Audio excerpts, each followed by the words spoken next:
안녕하세요, 여러분. 잘 지내고 계신가요? 이제 벌써 완연한 봄 날씨가 되었네요.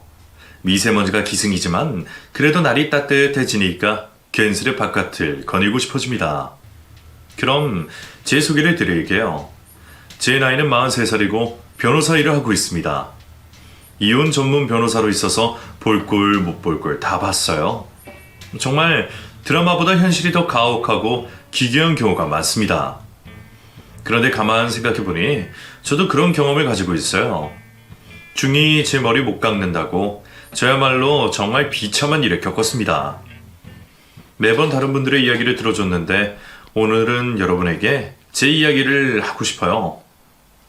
창피해서 어디 가다 말도 잘 못한 저의 묵은 울화를 오늘 더 풀어낼 수 있으면 좋겠습니다. 저희 친정엄마가 유일하게 제 일에 대해 알고 계시는데 가끔씩 그때 일을 들추실 때가 있어요. 선아야, 저 사람 봐라. 저거 유서방이랑 닮지 않았니? 저거 유서방 아니야? 저기서 공장 다니는 거야? 어디? 엄마, 그리고 무슨 지금까지 유서방이야. 김서방 섭섭하게. 아니, 지금 지나갔는데 똑같이 생겼잖아. 아이고, 요즘 일자리 구하기 힘들다더니 저기서 저렇게 공장에서 일하는구먼. 그렇게 좋은 회사 다니다가 아주 지팔자 지가 꽈지 뭐. 엄마 그만해. 쉿. 그 자식 얘기 이제 꺼내지도 마. 지금 몇 년이 지났는데 어디서 죽든 살든 공장을 다니든 말든 나랑 상관없어. 선아, 너도 말은 안 해도 가슴속에 앙금이 있나 보다. 그러니 울컥하지.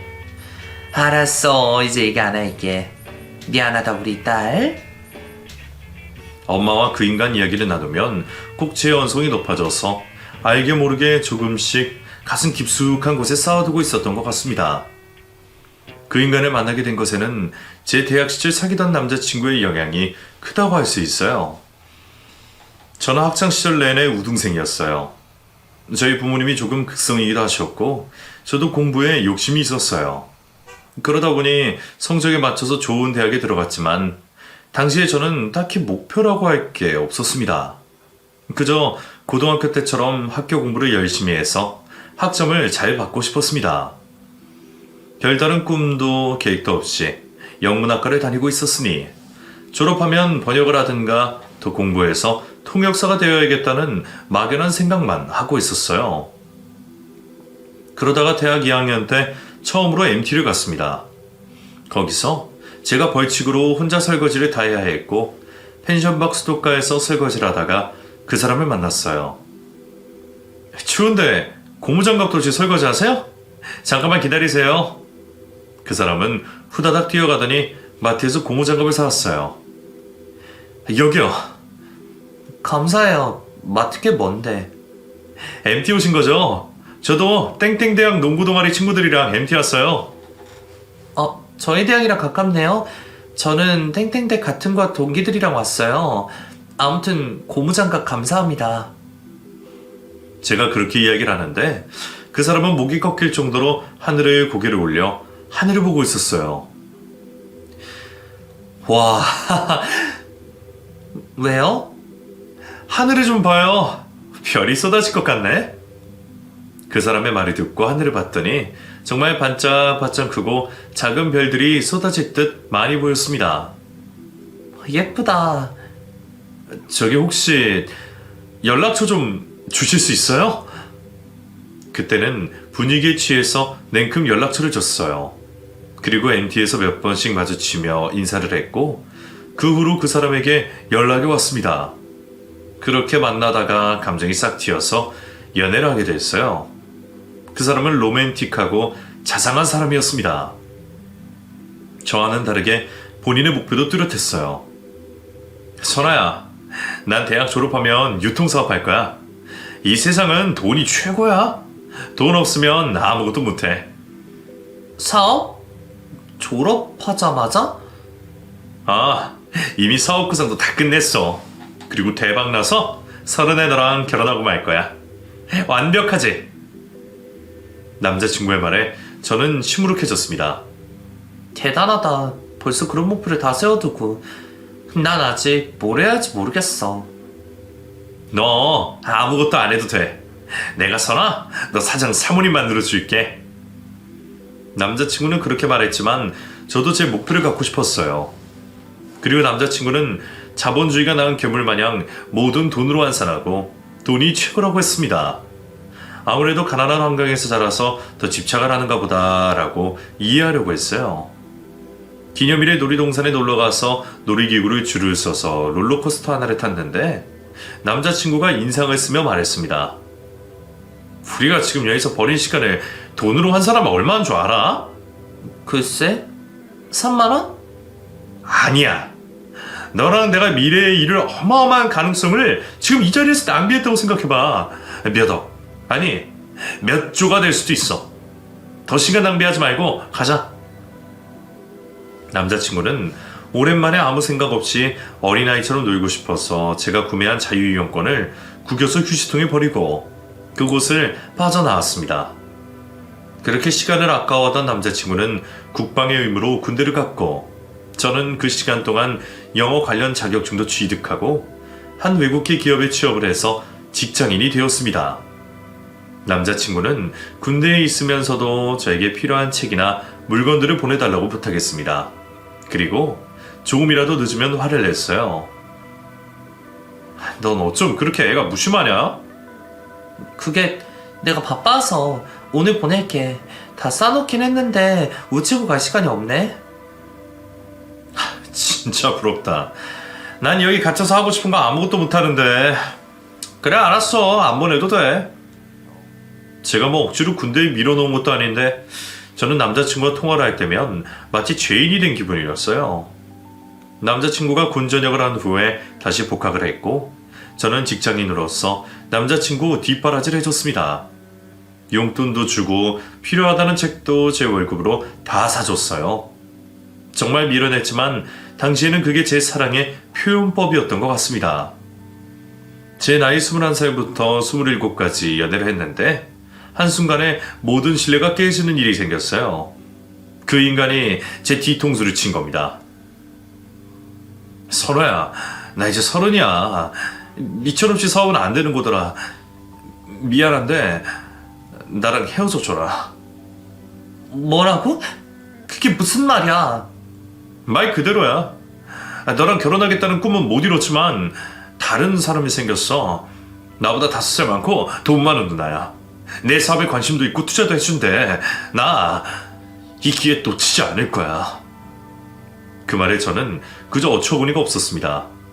첫사랑이고 정이고 의리고 모두 없이 자기 이익을 위해서 그 긴 세월의 인연을 저버리는 그 인간의 멱살을 잡고 싶었어요. 하지만 그 대신 저는 매달렸습니다. 오빠가 나한테 어떻게 이래? 얼마 필요한데? 내가 도와줄게. 사업 하나 때문에 나 말고 다른 여자랑 결혼한다는 게 말이 돼? 구질구질하게 이러지 말자. 선아야, 잘 살아. 제 말을 철저히 무시하고 남자친구는 우는 저를 놔두고 자리를 떴습니다. 저는 그 인간의 뒤통수에 대고 고래고래 소리를 질렀어요. 이 나쁜 자식아. 그래. 그렇게 평생 여자 등쳐먹고 어디 잘 살아보자. 그 인간은 저와 헤어지고 얼마 지나지 않아 결혼을 했습니다. 그 당시 저는 처음 겪는 배신감에 키가 거꾸로 솟는 기분이었습니다. 결국 그 인간은 결혼 후에는 도전한 사업을 다 말아먹고 결국 와이프 밑에서 일한다는 소식까지 들었어요. 저는 그 사람이 제 인생의 목표일 정도로 의지하고 살았습니다. 그런데 그 대상이 사라지고 나니 너무 허망하고 인생의 의미까지 잃어버리게 됐어요. 하지만 나중에 돌이켜보면 그때가 제 인생의 전환점이었던 것 같습니다. 당시에 회사를 다니면서 실수도 늘었고 저는 결국 권고사직을 당했습니다. 28살이 된 저는 앞으로 뭘 해야 할지 막막했어요. 집안에서 시간만 죽이며 세월을 보냈어요. 그러다가 29살 때 오랜만에 대학 친구와 연락이 닿아서 그 친구 집까지 가게 됐습니다. 서재방에서 수많은 법 관련 책을 보고 깜짝 놀랐어요. 이 책은 다 뭐야? 아, 우리 아빠 검사잖아. 하나 꺼내봐도 돼? 그래, 꺼내봐. 저는 책을 꺼내보고 전기 충격을 받은 듯이 짜릿한 기분이 느꼈습니다. 제가 몰두할 수 있는 것이라는 확신이 들었어요. 그리고 그날 이후부터 미친 듯이 법 공부를 시작했습니다. 그냥 닥치는 대로 했어요. 사법고시 시험을 볼까 고민하던 차에 나이 30에 우리나라에도 로스쿨 제도가 도입됐고 이미 많은 영어 관련 자격증과 준비를 마친 저는 로스쿨에 입학할 수 있었습니다. 로스쿨에 입학하고 3년 동안 정말 뼈를 깎는 듯이 열심히 공부에만 매달렸어요. 그렇게 우수한 성적으로 졸업을 한 후에 저는 한 대형 로펌에 채용되었습니다. 33살의 나이에 일에 적응하느라 바쁜 나날을 보냈어요. 그러던 어느 날 저희 엄마가 선을 보러 가라고 말씀하셨습니다. 선아야, 너 이번 일요일에 시간 되지? 가봐야 하는데. 왜요? 무조건 시간 빼놔. 너 선 보러 가야 돼. 선이요? 갑자기 무슨 선? 우리 딸 이제 나이도 꽉 차다 못해 넘어갔는데 결혼할 생각 안 하니 걱정이 돼서. 모름지기 지짝이 있어야 일도 편하게 할 수 있는 거야. 엄마가 천년만년 사는 것도 아니고. 그랬습니다. 엄마는 저 몰래 결혼정보업체에 저를 등록해 두셨던 거예요. 저희 부모님은 제가 20살이 되자마자 이혼을 하셨거든요. 제 입시 때문에 참고 참다가 결정하신 일이에요. 엄마는 본인이 이혼을 하셔서 그런지 저는 좋은 짝을 만나 결혼을 해서 안정된 가정을 이루기를 원하셨습니다. 저를 항상 지켜봐주고 한 번도 다그치지 않았던 엄마에게 거절할 수가 없었어요. 그리고 선을 보러 갔는데 웬 대머리 아저씨가 나와 있었습니다. 안녕하세요, 선아씨. 안녕하세요. 근데 나이가 저보다 한 살이 많으시죠? 네, 맞아요. 제가 좀 노안이죠? 하도 머리를 쓰는 일을 많이 해서 이마도 벗겨지고 그랬네요. 선아씨는 동안이시네요. 아니에요. 동안은요. 그 사람은 화학연구원으로 일하는 사람이었습니다. 제가 비가 약한 편이거든요.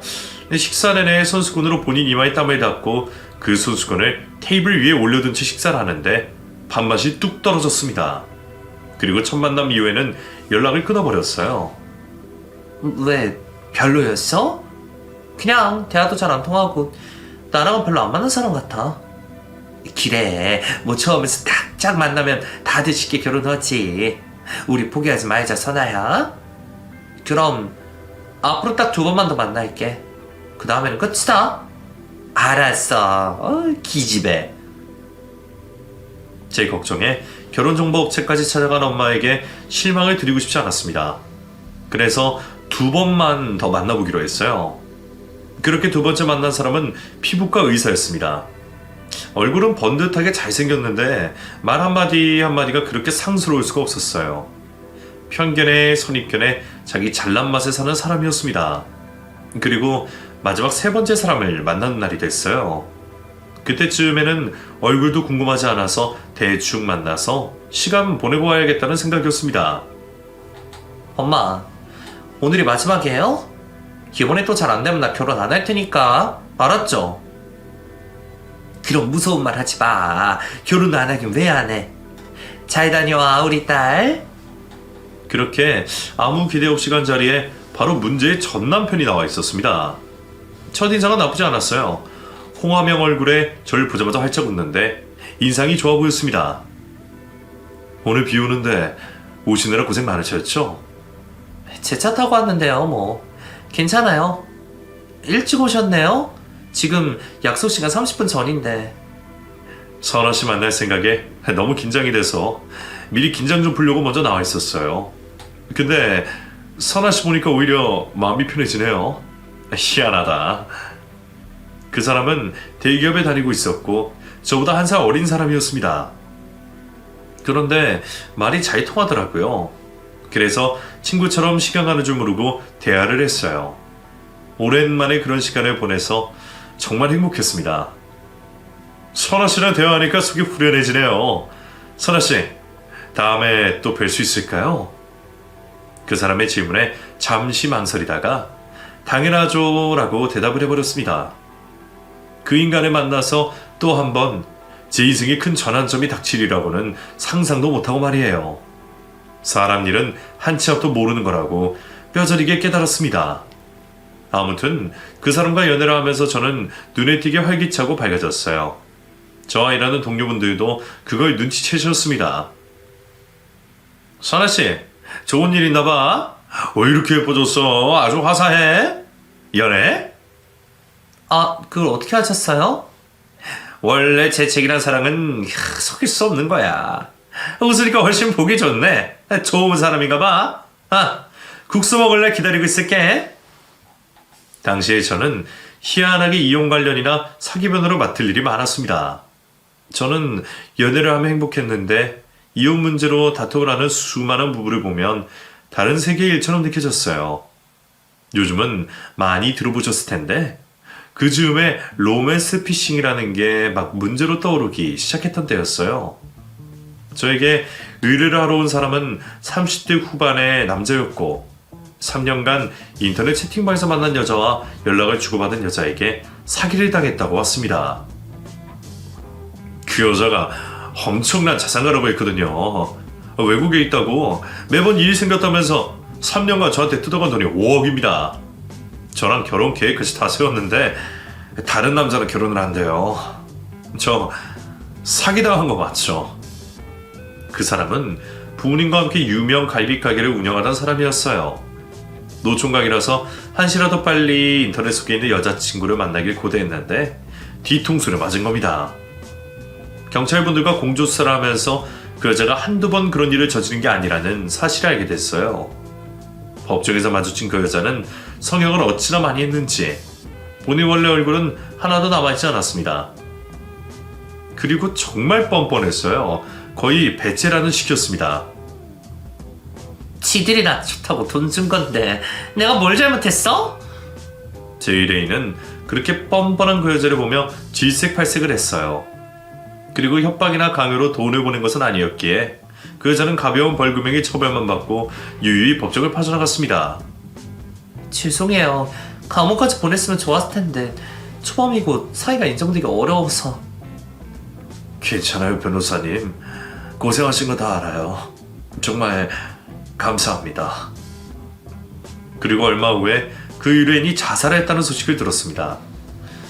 그 소식을 듣고 저는 너무 큰 충격을 받았어요. 비록 만나진 않았지만 연인이라고 믿었던 사람에게 배신을 당한 심정은 당하지 않은 사람은 모를 겁니다. 의뢰인의 생명까지 앗아간 가슴 아픈 일이라서 저는 그 일을 잊을 수가 없었어요. 아무튼 그렇게 저는 제 일을 열심히 하면서 쌓인 스트레스를 남자친구와 시간을 보내며 풀었습니다. 그 사람에게 제 일에 대한 이야기를 할 수는 없었지만 같이 자전거도 타고 영화도 보고 대화를 나누면 정말 행복했어요. 그렇게 반년을 불같이 사랑한 끝에 저희는 더 늦어지기 전에 결혼을 하기로 결심했습니다. 저는 몇 달 뒤면 34이 됐고 그 사람은 33이 되니까 마음이 급했어요. 결혼을 약속한 후에 양가 어르신에게 인사를 드리러 갔습니다. 시부모님은 시골에서 오래 사시다가 신우 아이들을 돌봐주려고 자식들 사는 근처로 이사를 오신 분들이었어요. 시아버지는 시어머니가 아래 위로 저를 훑는 눈빛이 장난이 아니었습니다. 어서 와요. 변호사라며? 공부를 하느라 그랬나? 결혼을 늦게 하네. 그것도 한 살 어린 내 아들이랑? 말투며 눈빛이며 저를 마땅치 않게 생각하는 것이 온몸으로 전해져 왔습니다. 그러게요. 용역씨 만나려고 이렇게 늦었나 봐요. 말이나 못하면. 내년이면 34치고 노산인데 애는 낳을 수 있겠어? 우리 집이 손이 귀하거든. 용역이 낳고 금이 아오기야 얼마나 일찍 키우는지 몰라. 어린 여자는 결혼하면 좋을 텐데. 아직 저 쌩쌩해요 어머니. 걱정 마세요. 손주 손녀 구별 말고 낳아드릴게요. 저는 일부러 과하게 이야기하면서 상황을 모면했습니다. 제 말에 시어머니가 대답했어요. 그래. 머리는 좋을 테니까 애만 잘 나면 난 CM이라고 며느리 괴롭히고 그러지 않아? 그런데 제 편이 되어줄 거라 생각했던 남자친구가 시어머니 말에 무언에 동조하는 것 같았어요. 제가 곤란한 상황인데도 한마디도 하지 않았습니다. 그날 인사를 드리고 상견례 날에 뵙기로 한 후에 집을 나섰습니다. 시댁을 나서는데 진이 쫙 빠졌어요. 남자친구는 제 마음을 아는지 모르는지 옆에서 다른 말만 했습니다. 선아네 집 갈 때 선물 뭐 사갈까? 어머니 뭐 좋아하셔? 나 지금 말할 힘도 없으니까 잠깐만 가만히 있어줘. 시댁 간다고 긴장했구나. 에이그 귀여운 우리 여보. 그런 그 사람에게 저는 조금 핀잔을 줬습니다. 다행히 저희 친정엄마는 그 사람을 좋게 봐주셨어요. 그리고 상견례 자리를 가졌는데 거기서 시어머니가 또 손주 얘기를 꺼내셨습니다. 사돈은 혼자서 여자애나 낳고 기르셔서 잘 모르시겠지만 저희 집은 손이 귀해요. 이렇게 똑똑한 애들이 결혼하는데 손주들은 얼마나 더 예쁘고 똑똑하겠어요? 너무 기대되네요. 선아가 뭐 자궁이나 그쪽으로 이상은 없죠? 네? 자궁이요? 놀란 저희 엄마가 되물으셨고 시모가 웃으며 대답했습니다. 어머, 놀라셨나 보네. 요즘은 서로 건강검진해서 결과도 확인하고 결혼한다는데 우린 거기까지는 안 할게요. 선아가 아무래도 노산이니까 제가 미리 걱정됐어요. 저희 엄마는 당황하시며 어쩔 줄은 몰라 했어요. 저도 말문이 막히기는 마찬가지였습니다. 그런데 시아버지도 예비신랑도 그런 시어머니에게 익숙한지 아무 말도 하지 않았어요. 저는 알 수 없는 부담감에 질식할 지경이었습니다. 그때 파혼을 했어야 했는데 말입니다. 아무튼 그렇게 저희는 만난 지 1년 만에 결혼식을 올리게 됐습니다. 피로연 자리에서 시댁 쪽에 온 하객과 친지들에게 시어머니는 꼭 제가 나이가 한 살 더 많다는 이야기를 했어요. 며느리가 우리 용혁이보다 한 살이 많잖아. 우리 때는 뭐 상상도 못할 일이지. 그래도 변호사니까 지옥까지 변변치 않았으면 절대 허락 안 했지. 저는 시모의 말에 스트레스와 부담을 받아서인지 두통이 시달렸습니다. 시댁 쪽을 쳐다만 봐도 골이 지끈거렸어요. 그래도 저는 사랑하는 남편 하나만 보고 견뎠어요. 결혼식을 마치고 신혼여행을 가서 남편과 행복한 시간을 보냈습니다. 신혼여행에 가 있는데도 시모에게 전화가 걸려왔습니다. 여보세요? 어머니. 그래, 네가 받았네. 용혁이는? 지금 씻고 있어요. 결혼식 마치고 많이 피곤하셨죠? 뭐 한두 번 한 것도 아니고. 그나저나 너희 피임할 거니? 시모의 질문에 저는 말문이 턱 막혔습니다. 그리고 몇 초간 아무 말도 하지 못했어요. 얘는 어른이 물으면 대답을 해야지. 꿀먹은 버거리야? 혹이라도 피임할 생각 말아라. 얼른 내가 져야지. 용혁이한테도 그렇게 전하고. 그럼 끝낸다. 정말 경악을 금치 못했습니다. 그 정도면 집착 아닌가요? 저도 참을 수 없이 화가 나서 남편에게 말했어요. 어머니가 피임하지 말라고 전하셨어. 뭐? 아이, 엄마도 참. 나 너무 부담돼. 어머님은 마치 나를 애 낳는, 아니 아들 손주 낳는 기계로 생각하시는 것 같고 인간으로서 존중받는 느낌이 하나도 안 들어. 야, 우리 엄마가 쭉 시골에 사셨고 옛날 분이라서 좀 그런 면이 있어. 나도 늦게 얻은 아들이라서 엄마가 할머니한테 닭이 많으신가 봐. 야, 조금 많이 이해해줘. 어? 알았어. 더 이야기하고 싶었지만 여행에서 기분 상하고 싶지 않아서 저는 입을 다물었습니다. 그리고 남편도 시모의 말에 부응하는 듯이 뭔가 열심히 했어요. 신혼여행 중에 관광하는 시간보다 호텔에 머무는 시간이 더 많았던 것 같습니다. 5박 6일의 신혼여행을 마친 후 녹초가 되어 일상생활로 돌아왔어요. 시댁에 인사를 드리러 갔는데 시모가 한참을 들여다봤습니다. 고생했다. 이번에 임신을 해왔어야 될 텐데. 올해 손주 낳으면 띠도 좋고 딱 좋은데. 그 말에 저는 기함을 했어요. 지금이 조선시대도 아니고 손주의 목을 매는 시어머니를 이해할 수가 없었습니다. 그래도 시댁은 저희 신혼집에서 2시간 거리에 위치해 있어서 시댁에 갈 때만 잔소리 들어도 참자는 생각이었어요. 저는 시모가 원하던 대로 허니문 베이비를 갖지 못했습니다. 시모는 저희 집으로 여자 임신에 좋다는 한약도 보내고 남편 먹일 장어도 보냈어요. 시부모님이 바닷가 근처에서 사셨기 때문에 그쪽에 지인분들이 많으셨던 모양입니다. 장어를 쌓아보내면 제 목까지 보내시면 좋을 텐데 항상 저에게 남편에게만 주라고 신신당부를 했어요. 그거 잘 구워서 양념장 맛있게 만들어서 용혁이 줘. 용역이 장어라면 사족을 못 쓰니까. 넌 그거 먹지 마라. 여자보다 남자한테 좋은 거야. 아휴, 언제나 손주를 볼는지. 네, 어머님, 알겠어요. 잘 구워서 먹일게요. 건성으로 말하지 말고. 내가 보낸 한약 잘 먹고 있지? 이런 시애미가 어딨냐? 네, 잘 먹고 있어요. 어머님은 건강하시죠? 됐다. 끊는다. 다른 볼일은 없다는 듯이 항상 손주이기만 하고 전화를 끊으셨습니다. 그러다 보니 저도 압박감을 느껴서 빨리 아이를 갖고 싶어졌어요. 그래야 그런 잔소리 들을 일이 없을 테니까요. 그거 외에는 시댁과 불편한 건 없었어요. 손주에 대한 집착이 너무 커서 문제였지만요. 아무튼 시어머니가 보낸 한약도 열심히 먹고 남편 장어도 요리해서 주고 나름대로 아이를 가지려고 노력했는데 결혼 후 반년이 넘도록 임신이 되지 않았습니다. 그러자 시어머니는 화가 머리끝까지 폭발했어요. 그리고 저에게 찾아와 퍼부었습니다. 예, 우리 아들은 어리고 건강한데 네가 문제 아냐? 나랑 같이 병원 좀 가보자.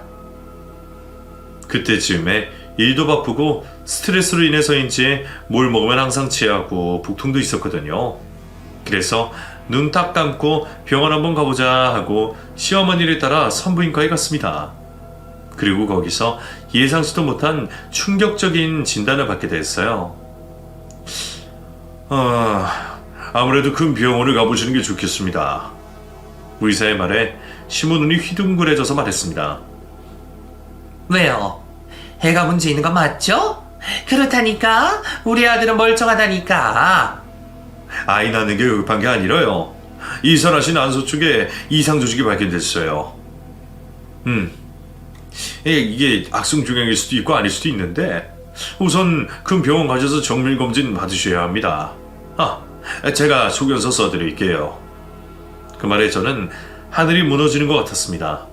종양이라니. 제 몸속에 그런 게 있다는 걸 스스로 알지도 못한 제가 미웠어요. 그런 와중에도 시모는 계속 제 탓을 했습니다. 그럴 줄 알았어. 우리 용혁이가 너 데려왔을 때부터 기분이 쎄하고 안 좋더라니까. 아이고 어쩌나. 아들 손주를 봐야 하는데 일을 어째. 그런 시어머니를 오히려 제가 달래야 했습니다. 어머님, 아직 정확한 결과 나온 건 아니니까 기다려보세요. 저 당장 대학병원 가서 검사해볼게요. 해보나만 하지. 우리 아들 그 젊은 나이에 추상 치는 거 아닌가 몰라. 며느리가 병에 걸렸을지도 모르는 판국에 모든 게 아들 걱정뿐인 시모를 보고 분노가 치밀어 올랐어요. 그리고 저는 일주일 후에 잡힌 대학병원에 정밀검사를 하러 갔습니다. 그리고 난소암 진단을 받게 됐어요. 난소 한쪽을 모두 드러내야 하고 앞으로 임신이 어려울 수 있다는 말을 했습니다. 불행 중 다행으로 암세포가 다른 장기로 전이되지도 않았고 크기도 그리 크지 않아서 예후가 좋을 듯합니다. 수술 날짜 잡으시죠. 저는 가장 빨리 될 수 있는 시간으로 수술 날짜를 예약하고 병원에 나섰습니다. 친정엄마에게는 걱정하실까봐 말할 수 없었고 시모가 바로 전화를 했어요. 뭐래? 애 못 낳는데? 어머니, 정말 이러실 수 있어요? 애가 뭐고 제가 죽게 생겼는데 어머니 눈에는 제가 애 낳는 기계로 보이세요? 이 상황에서 어떻게 그런 말씀부터 하실 수 있어요? 이게 드디어 미쳤나? 너 반응 보니까 알만하다. 그래, 끊어라.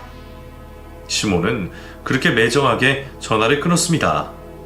그리고 저는 남편에게 그 사실을 알렸어요. 남편도 당황한 기색으로 어쩔 줄을 몰라 했어요. 암세포가 크진 않다니까 다행이네. 수술 잘 받자 선아야. 나 수술하고 나면 우리 애 못 가질 수도 있어. 괜찮아? 제 물음에 한참을 생각하던 남편이 겨우 입을 열었어요. 선아야, 지금 시대가 어느 때인데 무슨 방법으로든 아이는 가질 수 있을 거야. 포기하지 말자. 남편도 시어머니와 똑같다는 생각에 저는 정말 두 손 두 발 다 들었습니다. 예상은 했지만 시모도 남편도 수술날에 코빼기도 비추지 않았어요. 저는 결국 저희 친정엄마에게 소식을 알려야 했습니다. 병원에 와서 저를 본 엄마는 하염없이 눈물을 흘리셨어요. 선아야, 우리 딸한테 왜 이런 일이 생겨? 열심히 산 것도 죄가 되나? 하늘도 무심하시지. 아이고. 엄마, 나 괜찮아. 수술하면 완쾌될 거래. 에이그, 이 와중에 너 엄마 걱정이야? 너도 속상하면서. 친정엄마의 말에 저는 참고 있던 눈물샘이 폭발해서 펑펑 울어버렸습니다. 울고 나니 오히려 조금 후련해졌어요.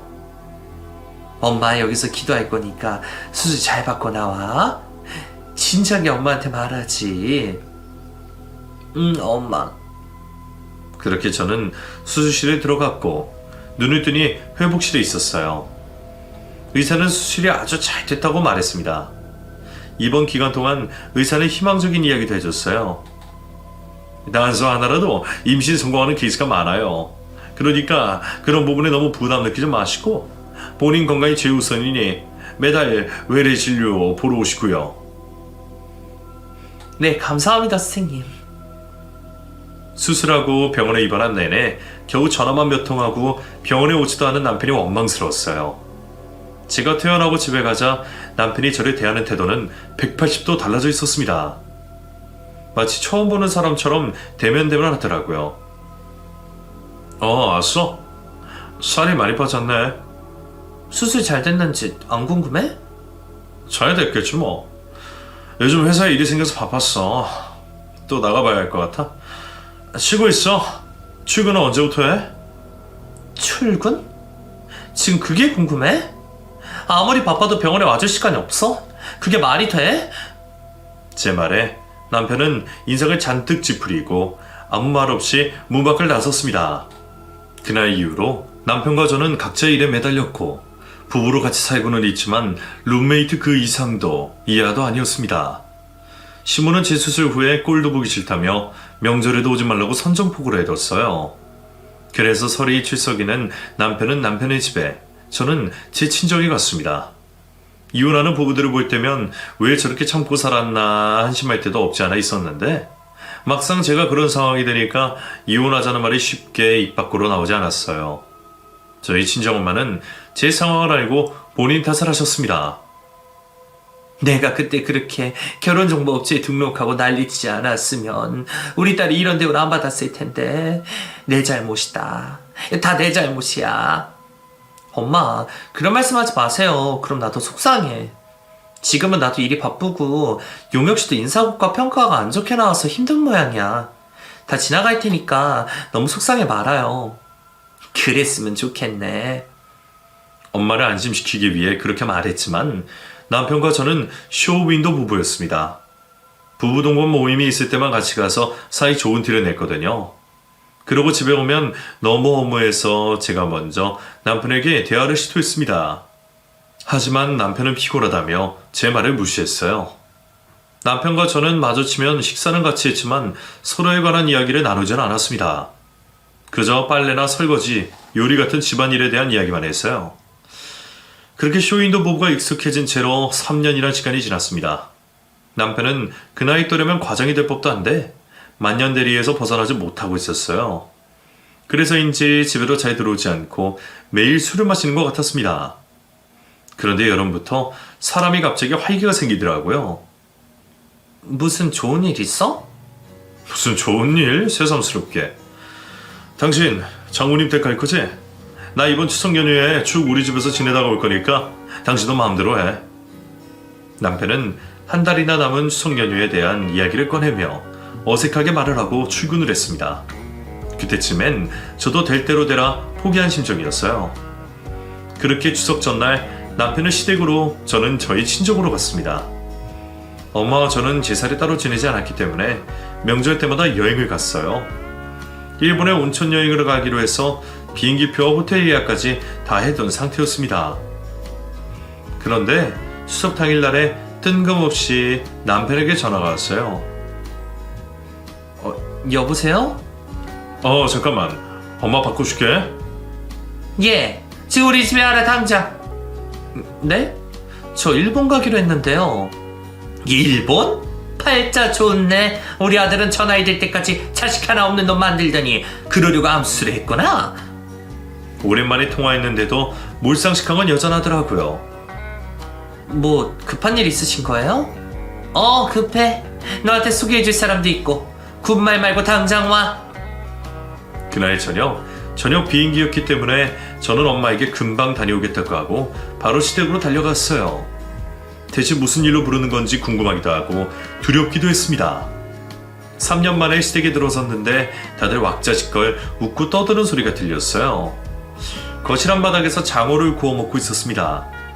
그리고 시무는 웬 여자에게 직접 구운 장어를 입에 넣어주며 살뜰히 챙기고 있었어요. 옆모습을 봤는데 배가 조금 불러있어서 임산부인 걸 알았습니다. 왔으면 인사를 알리지 멀쩡히 서서 뭐해? 안녕하세요. 하실 말씀 있으시다고. 하여튼 뻗대는 건 여전하네. 인사해라. 귀한 둘째 며느리다. 우리 귀한 손주 임신한 몸이야. 시무는 그렇게 말하며 살뜰히 챙기던 묘령의 여자를 저에게 속히 있습니다. 그 여자는 뻔뻔하게 저에게 형님이라고 하며 인사를 했어요. 형님, 뵙고 싶었어요. 저는 그 여자를 볼 새도 없이 시어머니와 남편을 번갈아 보면서 소리를 쳤습니다. 지금 다들 제정신이세요? 지금 일부 다처지 않은 옛날도 아니고 이게 무슨 짓이에요? 당신 이 상관이 언제부터 만난 거야? 제가 화를 내자 시무가 웃으며 말했어요. 그럼 네가 애를 낳던가. 애도 못 낳는 주제에. 그래도 우리 용영이가 의리는 있어서 너랑 이혼은 못한다더라. 대신 애는 우리 둘째 며느리로 드릴 거고 얘가 낳는 애는 너희들 호적으로 넣을 거니까 그리 하려고. 알았지? 모르겠네요 어머니. 이런 미친 아이디어를 누구 낸 거지? 뭔 소리야? 우리 아들이랑 인연이 돼서 만난 거지. 저는 무슨 말을 해야 하나 고민하고 있는데 상간녀가 저를 보며 말했어요. 안녕하세요. 형님 앞으로 잘 지내봐요.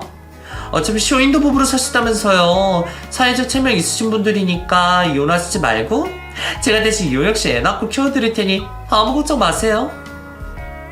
그 말을 듣는데 어딘가 묘하게 많이 들어본 목소리였어요. 그래서 저는 상간녀 앞에 얼굴이 들이밀고 상간녀를 자세히 들여다봤습니다. 그리고 그 여자가 누군지 떠올랐어요. 몇 년 전에 로맨스 피싱으로 남자들에게 사기를 쳤던 그 범죄자였던 겁니다. 그 사실을 확인하고 저는 배가 찢어져라 깔깔대며 웃기 시작했습니다. 그런 저를 보며 남편이 말했습니다. 너 왜 그래? 미쳤어? 야, 너는 만나도 어떻게 이런 애를 만나니? 제 말에 시무가 한껏 목청을 올려서 저에게 퍼부었습니다. 네가 뭘 안다고 그래? 얘 변호사는 아니지만 학교 선생님이야. 그래요? 제가 학교 선생님이래요? 어머, 그 몇 년 사이에 임용고시도 치르고 선생님도 한 거야, 김미나 씨? 제가 이름을 부르자 상간녀가 깜짝 놀라서 저를 보더니 그제서야 제가 누군지 알아본 모양이었습니다. 변호사님이 여기 왜? 네가 사기 치려고 덤빈 남자가 내 남편이야. 차라리 잘 됐다. 이왕 이렇게 된 거 이혼 소송하고 상간녀 소송까지 해서 넘길게. 얘한테 혹시 돈 주신 분? 제 물음에 시모와 남편 얼굴이 사색이 됐습니다. 딱 보니까 좋나 보네. 어쩜 그렇게 순수하게 당하셨는지. 아유 배야, 너무 재밌네. 즐거운 구경하고 갑니다. 저는 엄마랑 여행 약속이 있어서요. 다음에 법정에서 봬요. 그렇게 말하고 저는 유유히 시댁을 빠져나왔습니다.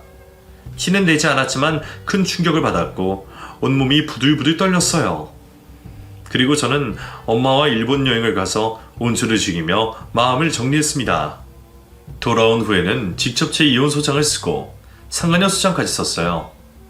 시모와 남편은 저를 찾아와서 싹싹 빌었습니다. 미안해라. 내 욕심이 너무 과했다. 용서해 주렴. 한 번만 눈 감아줘. 이제 네가 파트로 매주를 쓴다고 해도 다 믿고 지지할 테니까.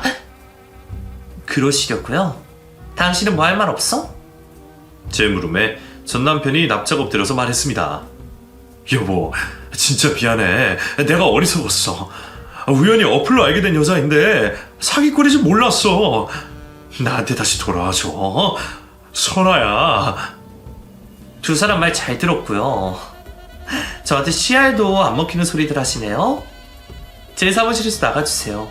수용은 없겠지만 소송 준비 잘 하시고 그 여자도 사기죄로 신고를 하든 고소를 하든 알아서 하시고요.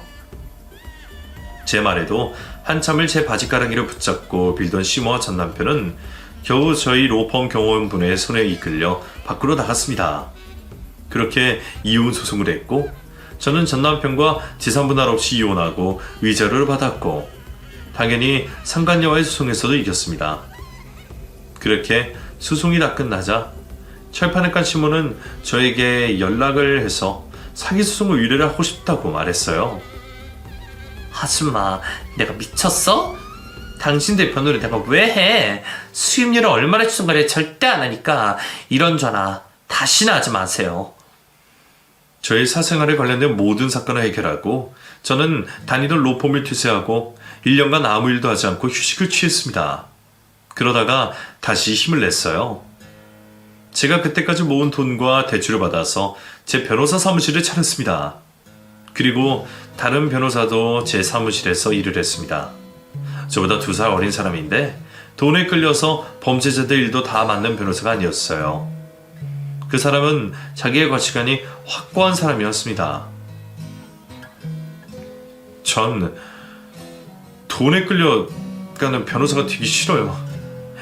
여기는 그런 일 하는 곳 아니죠. 당연하죠. 억울하고 힘없는 사람 도울 거예요. 수임료가 마땅치 않아도 괜찮죠. 네, 물론입니다. 그 사람과 함께 일을 하다 보니 가치관도 같고 감정이 쌓여서 결혼까지 하게 됐어요. 그리고 아이를 가질 수 없다고 생각했던 제가 놀랍게도 재혼 후에 바로 임신을 했습니다. 난수가 하나여도 무리 없이 임신, 출산하는 경우 많습니다. 사모님 축하해요. 의사 선생님의 말씀에 뛰듯이 기뻤습니다. 그리고 찌질했던 전 남편과 아이를 낳지 않은 게 오히려 저에게 전화위복이 되었다는 생각도 들었어요. 저희 부부는 슬아의 아이 둘을 두고 있습니다. 첫째는 딸이고 둘째는 아들이에요.